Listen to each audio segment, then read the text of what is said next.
முதல எழுத்தெல்லாம் ஆதி பகவன் முதற்றே உலகு கற்றதனால் ஆய பயனென்கோள் வாளறிவான் நற்றால் தொழாரெனின் மலர்மிசை எகினான் மானடி சேர்ந்தாருக்கு நிலமிசை நீடு வாழ்வார்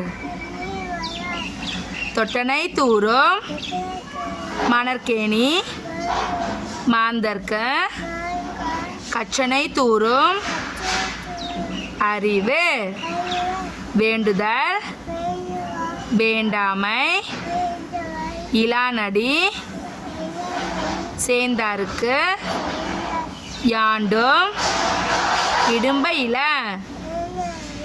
இன்றைய திருக்குறள் கிளாப் பண்ணுங்க.